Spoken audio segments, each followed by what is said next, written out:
জীবনে চলার পথে নানান সমস্যার সম্মুখীন আমাদের হতেই হয়। বাঁচতে গেলেই সমস্যা আসবে, কিন্তু সেই সমস্যাকে আঁকড়ে ধরে নয়, সমস্যাকে দূরে সরিয়ে সমাধানের পথ খুঁজে নিতে আজ আমাদের সাথে আমাদের মনের মানুষ, কাছের মানুষ, আমাদের এই প্রাণের অনুষ্ঠান মনের অনুষ্ঠানে অবশ্যই আমাদের সাথে রয়েছেন। অবশ্যই তার সাথে আরো একবার পরিচয় করাবো। আমার তো ভীষণ কাছের মানুষ, তার কথা বলতে গেলেই বারে বারে আমার গলা ভারাক্রান্ত হয়ে আসে, কারণ তার সম্পর্কে যাই বলবো ভীষণ কম বলা হবে।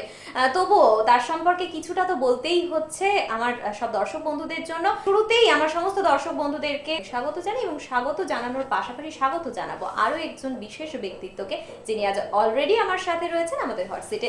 কে রয়েছেন তার আগে একবার বলে দিই, খনায় ভিটায় জন্ম তার, এই বাংলার অহংকার, টিভি পঞ্জিকা খ্যাত, যুগ যুগ পরিচিত, বিশ্বের কল্যাণ যার ধর্ম, এই বাংলায় জন্ম, অন্তরের সন্ন্যাসিনী, বাংলার জ্যোতিষ জননী, পরমাত্মা সাধিকা খনা মা, মঙ্গলময় তৈলঙ্গ স্বামীর শিষ্যা, জলে স্থলে নির্বিকল্পে চিত্তে যিনি মানব কল্যাণ করে চলেছেন, মানব কল্যাণের স্বার্থে যিনি জলে ভেসে তপস্যা করেন, সেই খনা মাকে সাথে নিয়ে আজ আপনাদের কাছের অনুষ্ঠান, মনের অনুষ্ঠান, প্রাণের অনুষ্ঠান খনার বচনে আপনাদের সবাইকে স্বাগত। এবং স্বাগত অবশ্যই তোমাকে খনা মা। একদম তোমাদের সকলের জন্য, তোমাদের জন্য, তোমার জন্য প্রাণের ভালোবাসা নিয়ে এখানে চলে আসা। উদ্দেশ্য একটাই, জেনে রেখো সবাই, আমরা সবাই ভালো থাকতে চাই, প্রত্যেকে ভালো থাকতে চাই। ভালো থাকার জন্য আমরা সবসময় সব রকম চেষ্টা করে, বাবা মা যারা পিতামাতা হয়েছেন তারা সংসারটিকে ভালো রাখার জন্য, সন্তানের উন্নতি করানোর জন্য, ভালো থাকার জন্য, ভালো রাখার জন্য ভীষণ করে আয় বাড়াতে থাকে। যে এতদিন ছিলাম একরকম, এখন আমার একটি কন্যা সন্তান হয়েছে, সে কারণে তাকে সুস্থভাবে সুন্দরভাবে মানুষ করার জন্য, বা পুত্র সন্তান হয়েছে তাকে সুন্দরভাবে মানুষ করার জন্য আমার আরও অর্থের প্রয়োজন।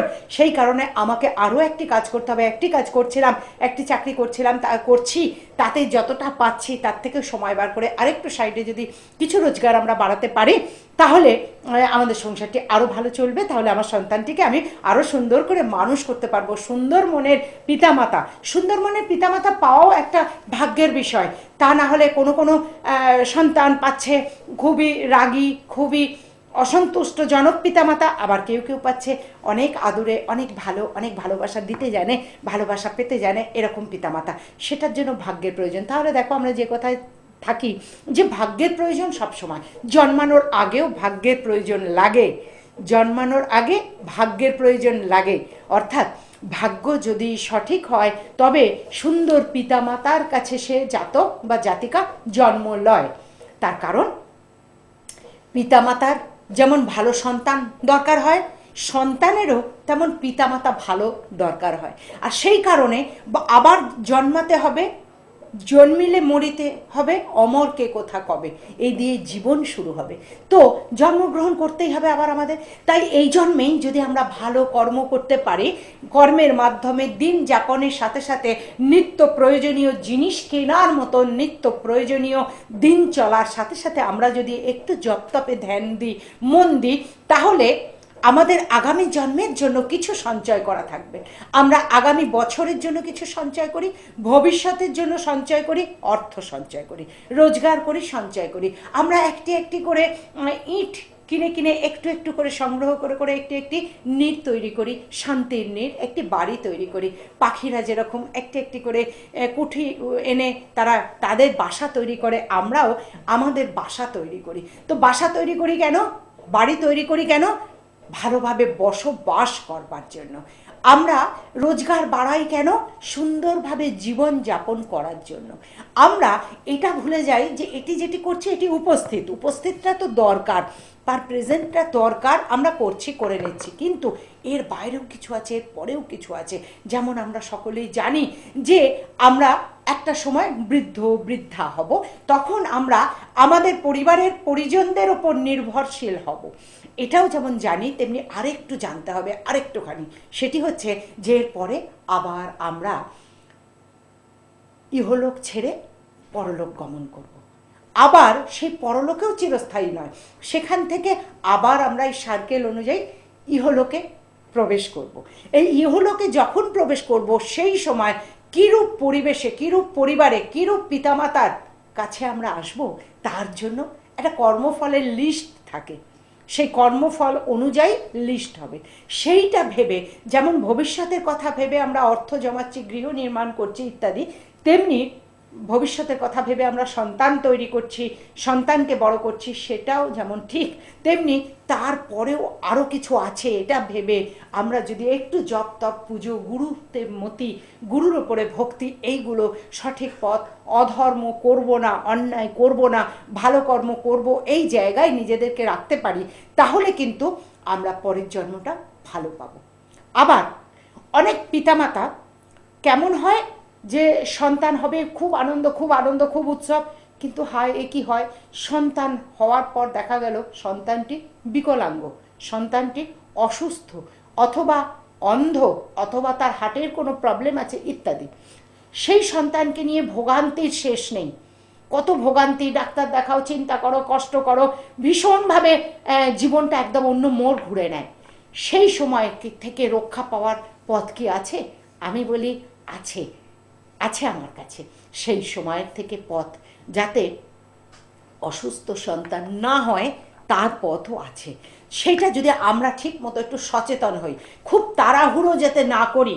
এখন তো সব মেসেজ পাঠানো আর তাড়াতাড়ি করে ফোন করে কথা বলা, সবই তাড়াতাড়ি, হঠাৎ পরিচয়, হঠাৎ প্রেম, হঠাৎ বিবাহ, হঠাৎ সন্তান, সবই হঠাৎ না। কিছু কিছু ক্ষেত্রে আয়োজন প্রয়োজন, এই আয়োজনগুলো করতে হয়। অর্থাৎ ঠিক আছে, প্রেম হলো, প্রেমের পর বিবাহ যে হবে, এর সাথে জটক মিলন হবে কিনা, ব্লাড কানেকশনটা কীরকম হবে, ব্লাডে কোনো রকম অসুস্থতা আছে কিনা, সেইটা দেখানোর জন্য ব্লাড টেস্ট করতে হয় বিবাহের আগে। এই ধৈর্যটিকে রাখতে হয়। থ্যালাসেমিয়া রোগগ্রস্ত কিনা নারীটি বা পুরুষটি, সেটি দেখতে হয়। তারপরে জটক মিলন করতে হয়, এই নারীর এই পুরুষের মধ্যে মিলন হবে কিনা। দুজনেই, যদি দুজনের মধ্যে দেখা যায় কারো রাক্ষসগণ, কারো নরগণ, সেই বিবাহ ভয়ঙ্কর হয়ে যায়। তাই আমরা জেনে শুনে কেন ভুল করব ভাই? তো ভুল করার আগে দেখে নেওয়া চাই, তাই জন্য আমরা জটক মিলন করে নিখুঁতভাবে দেখে নিতে চাই। তারপরে সমষ্টি অঙ্ক জটকের কতটা মিল হয়েছে, কি বলছে গণনা, কি বলছে, সেটিকে দেখে নিয়ে পথ চলা। ঠিক আছে, এর সাথে বিবাহ হলো না, আরেকজনের সাথে হবে, এই নারীটি পেলাম না কি, এই পুরুষটি পেলাম না, তার জন্য ভাবনা করো না। তার কারণ বিবাহের পর আফসোস করে সমস্ত জীবনটা দুঃখে কষ্টে কাটানোর চেয়ে সাময়িক মনকে একটু শাসন করে শোধন করে নেওয়া অনেক বেটার, অনেক ভালো। তো এমনি করে দেখে নেওয়ার পরে বিবাহটি হলো, বিবাহের পর শান্তি হলো, শান্তিতে সংসার করছো ধরে নিচ্ছি। তারপরে আসছে সন্তানকে আহ্বান জানানো, তোমাদের গৃহে আসবে নূতন অতিথি। সন্তানকে পৃথিবীতে আনা, গৃহেতে আনার জন্য এরকমভাবে আপ্যায়ন করতে হয়, বুদ্ধিমতীর মতো, বুদ্ধিমানের মতো। অর্থাৎ ছকটি নিয়ে জ্যোতিষীর কাছে যেতে হবে, নির্ভরশীল নির্ভরযোগ্য জ্যোতিষের কাছে। আমি বলবো না কোনো ভালো জ্যোতিষের কাছে, আমি এটা বলি না, তার কারণ কোনো ভালো জ্যোতিষের কাছে বললাম মানে যে যাও, তার মানে আমি কি মন্দ জ্যোতিষ? তা তো নয়। আমি বলবো নির্ভরশীল, যাকে নির্ভর করা যায়, যাকে তুমি নির্ভর করতে পারো, পিতার ন্যায়, মাতার ন্যায়, এরকম বিশ্বাসযোগ্য ভালো জ্যোতিষের কাছে যাবে। ছকটি দেখাবে, দুজনের ছক, বিবাহের পূর্বে একবার দেখাতে হয়, মনে রাখবে, আর সন্তান আসার পূর্বে একবার দেখাতে হয়। দুজনের ছক দেখে নিতে হবে। যদি দেখা যায় পিতার এখন রাহুর দশা, রাহুর অন্তর্দশা, অথবা রাহুর প্রত্যন্তর্দশা চলছে, কিংবা শনির দশা, অন্তর্দশা, প্রত্যন্তর্দশা চলছে, এটি দেখে নিতে হয়। সেটি চললে সেই সময় সন্তান আসা নয়, ওই সময় সন্তানকে নিমন্ত্রণ জানাবে না। আবার নারীর ক্ষেত্রে মঙ্গলের দশা, মঙ্গলের অন্তর্দশা, মঙ্গলের প্রত্যন্তর্দশা, অথবা শুক্রের দশা, অন্তর্দশা, প্রত্যন্তর্দশা, শনি রাহুর প্রত্যন্তর্দশা, এইগুলোকে দেখে নিতে হয়। বললাম নির্ভরযোগ্য জ্যোতিষের কাছে যেতে পারলে, যিনি নিখুঁতভাবে এইগুলো বিচার করে তোমাদেরকে সঠিক পথ দেখিয়ে সঠিক সৌন্দর্য বাড়াবে। জীবনের সৌন্দর্য, সংসারের সৌন্দর্য সুসন্তানের দ্বারা। একটি সুন্দর কন্যা সন্তান হলো, একটি সুন্দর পুত্র সন্তান হলো, তার দ্বারাই তোমার সংসারের সৌন্দর্য, সেটি তোমার সংসারের এবং জীবনের ফুলের বাগান। তোমাকে সে হাসিয়ে রাখবে, খুশিতে রাখবে, তুমি হাসি খুশি তাকে বড় করবে, মানুষ করবে, তার জন্য তোমাদের বংশের মুখ উজ্জ্বল হবে। কাজেই সুন্দর ফুলের বাগান বলতে পারো, সুন্দর জীবন ধারণ বলতে পারো। তাই সেই কারণে এটাই চাই, কি চাই না, সঠিকভাবে জেনে নেওয়া চাই। যদি দেখা যায় শনি রাহু কোনো অশুভ গ্রহের দশা, অন্তর্দশা বা প্রত্যন্তর্দশা চলছে, সঠিক যে জ্যোতিষী যাকে নির্ভর করা যায়, তিনি তার ব্যবস্থা করে দেবেন। যদি দেখা যায় যে তোমাদের আর্জেন্ট এজে বিবাহ হয়েছে বা এমন একটা শিডিউল করেছো যে এখনই সন্তানটা হবে, 2 বছর সন্তানটা বড় হলে তারপর আবার আমরা এই পড়াশোনাটা শুরু করব বা বাইরে যাব চাকরির জন্য ইত্যাদি একটা প্ল্যান করা আছে, সেই প্ল্যানের কথা বলতে হবে তার কাছে। সে কি করবে, যদি আর্জেন্ট সন্তান চাই তাহলে সেই জায়গাটা প্রতিকার করে দেবে, প্রতিবিধান করে দেবে যে ঠিক আছে আমি এটি করে দিচ্ছি, এইগুলি ধারণ করো, এইগুলি ধারণের পর তারপরে মাস ধরে দেবে। আমি এমন অনেকের করি যে এখন নয় 6 মাস পর, এখন নয় 8 মাস পর, 8 মাস 10 দিন পর, এরকম ডেট বলে দিই। এমনও করে দিই যে না এখন নয় 2 বছর পর কি 3 বছর পর, কারুকে বলি 4 বছর পর। কিছু করার নেই, তোমার এই দোষগুলো এখন চলছে, তুমি তো বাপু এখন সব সঠিকভাবে প্রতিবিধান করতে পারবে না, তাহলে সময়ের জন্য তোমার অপেক্ষা করতে হবে। সময়ের জন্য অপেক্ষা করো, সেই বিপদগুলো কেটে যাক, দশা অন্তর্দশা প্রত্যন্তর দশা অশুভ যোগ এগুলো কেটে গিয়ে শুভ যোগ যখন আসবে, গোল্ডেন পিরিয়ড যখন আসবে, তখন তুমি নিমন্ত্রণ জানাবে তোমার সন্তানকে, তবে তাকে ঠিক মতো, সন্তানকেও সম্মান দিতে হয়, তাকে আহ্বান করতে পারবে, তার জন্য তুমি কিছু করতে পারবে। এই জায়গাগুলোকে ঠিক করতে হয়। এমনও হয়েছে আমি বাইরে আছি, আমি মাঝে মাঝেই বাইরে চলে যাই তীর্থ করতে, সেখানে হোম যজ্ঞ পুজো তোমাদের জন্য, আর তোমরা জানো আমার হোম যজ্ঞ মানেই জলে ভাষা জপ করা, এইসব ক্রিয়া কারণে আমাকে বাইরে বাইরে যেতে হয়। এই বাইরের কথা বলতে গিয়ে আমাকে একটু থামাতে হচ্ছে খনামা, কারণ অল ইন্ডিয়া লিগ্যাল এইড ফোরামের কথা আমার মাথায় চলে এলো, এবং দিল্লি থেকে তোমাকে যে নমিনেট করা হয়েছিল শুধুমাত্র কলকাতার বুক থেকে খনামাকে, এবং সেখানে যাওয়ার পর প্রধান বিচারপতির হাত থেকে সম্মানিত হওয়া, সেই সুন্দর মুহূর্তটাকে আমরা আরো একবার দেখতে চাইবো। আচ্ছা বেশ।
From the distinguished honorable judges, IPS, eminent social worker, to serve the nation, especially in the downtrodden people, those who are oppressed in the society.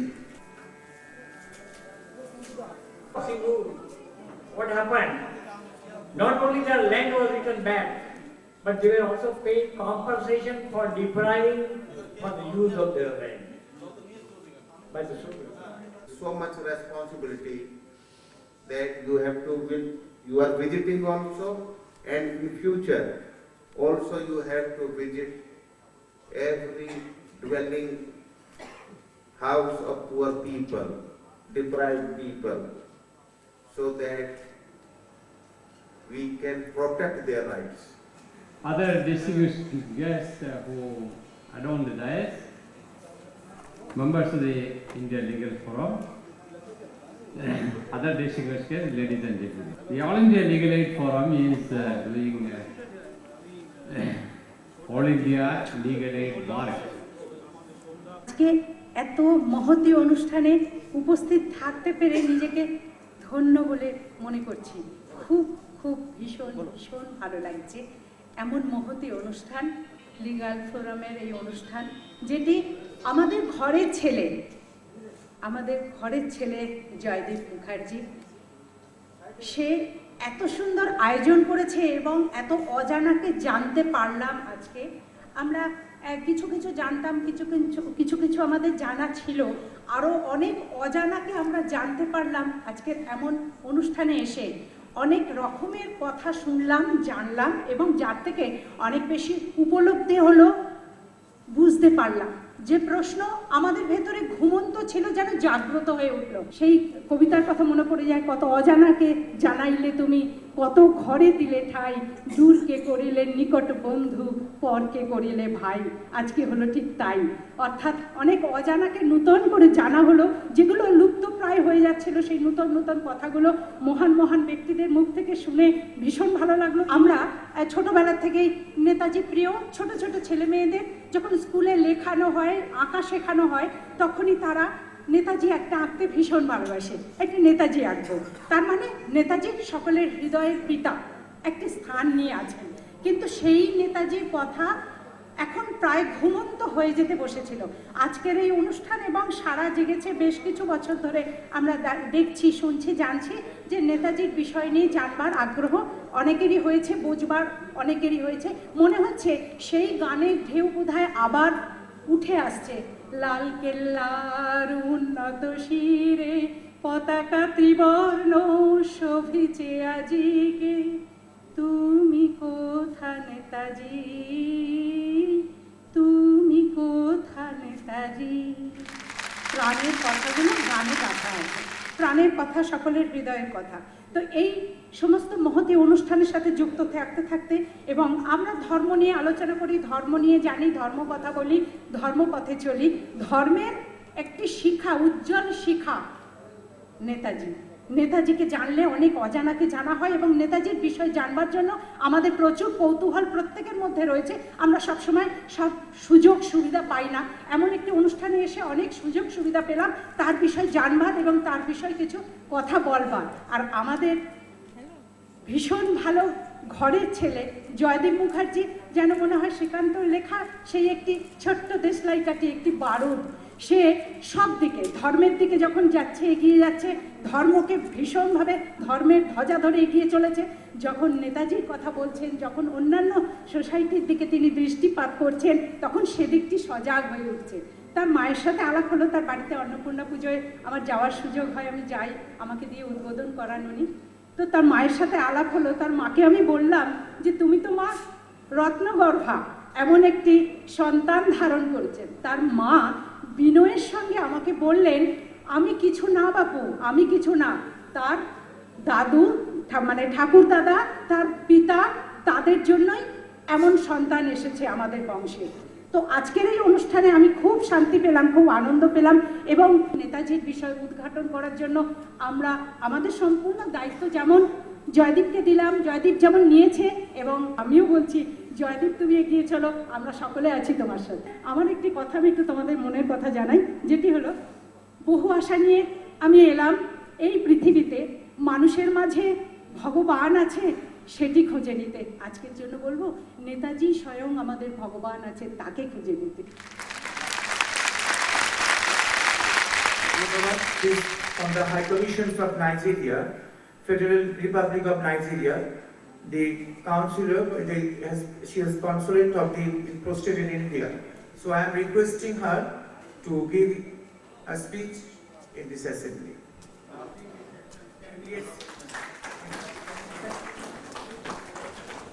Please pardon my manners. Please accept my due respect, and thank you very much for having us. Thank you. Have a good outing. Thank you very much. I have just already given my introductions regarding the issue. So I think that we'll fight the battle and we'll get the victory in this noble issue. Thank you very much.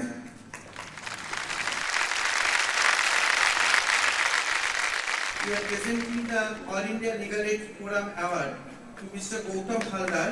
He is the Councillor of Kolkata Corporations of the Ward number 4.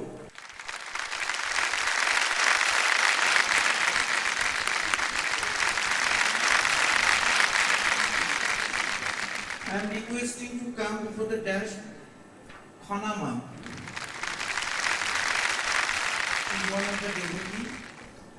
So we are presenting the All India Legal Aid Forum Award for Honorable Justice. I am requesting Honorable Justice K. Balakrishnan.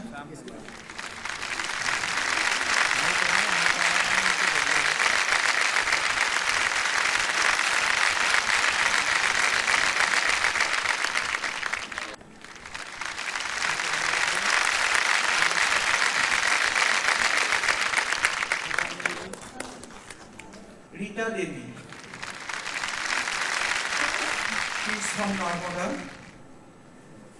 Amarkantak. So I am requesting to take present award from Honorable Justice K.G. Balakrishnan.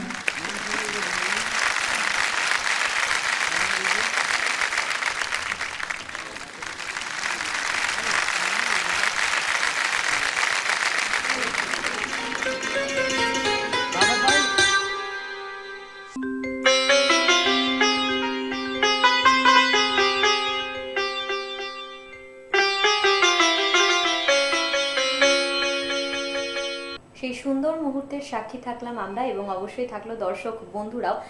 আর যে আলোচনায় আমরা ছিলাম, ফিরতে হবে আবারও আমাদেরকে সেই আলোচনায়, কিন্তু তার আগে আমাদেরকে একটা কথা বলতেই হচ্ছে, যাদের জীবনে সমস্যা রয়েছে সেই সমস্যা থেকে সমাধান সূত্র খুঁজে বের করে নেওয়ার জন্য খনামা লিখিত জীবনচক্রে জ্যোতিষ প্রভাব ও তার প্রতিকার এই বইটি সংগ্রহ করুন এবং এই বই থেকেই আপনারা পাবেন নিজেদের জীবনের সমস্যার সমাধান সূত্র। আমরা ছিলাম, আছি, থাকবো যতদিন খনামাকে স্মরণে রাখবো। আজকে মনের কথা বলে যেতেই হচ্ছে চলে, সময় আমাকে একথাই দিচ্ছে বলে আমি কথা দিলাম আবার আসবো চলে, সকল মনের কথা উজাড় করে দেব বলে। কারণ তোমাদের ভালোবাসি বলে।